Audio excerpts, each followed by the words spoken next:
কীভাবে তৈরি হচ্ছে দেখুন। এই যারা জাস্ট হাতে করে মূর্তি দিয়ে এগুলো এইভাবে করছে দেখুন।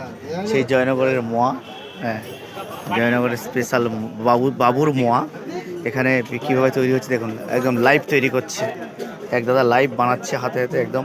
সেই গুড় দিয়ে, সেই খই দিয়ে, সেই যে জয়নগরের যে ট্র্যাডিশনাল একটা ইয়ে আছে, ঐতিহ্য আছে, সেই যে মোয়া কীভাবে তৈরি হচ্ছে দেখুন। দেখতে পাচ্ছেন দারুণ একটা সুন্দর গন্ধ ছাড়ছে।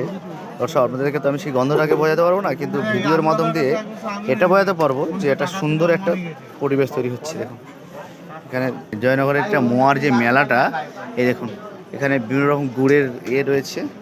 এদিকে বিভিন্ন রকমের লোগো, ট্র্যাডিশনাল এগুলো লোগোগুলো রয়েছে। এই দেখুন সব পরপর পর এই আবার এই সাইডে রেখে রেখেছে এগুলো। এই দেখুন সুন্দর করে সাজা দেখুন। এটা একটা খেজুর গাছে আর কিশমিশ দিয়ে করা, এটা বাদাম ছাপা লাড্ডু, বরফ বরফি। আর এদের যে পুরোনো ঐতিহ্য হচ্ছে জয়নগরের মোয়ার এখানে এই যেমন পরপর সুন্দর করে সাজানো রয়েছে দেখুন। দাদাদের কিশমিশ লাগানো হচ্ছে, এইখানে লোগোগুলো রয়েছে। বাবুদার মোয়া সুন্দর একটা ইয়ে রয়েছে।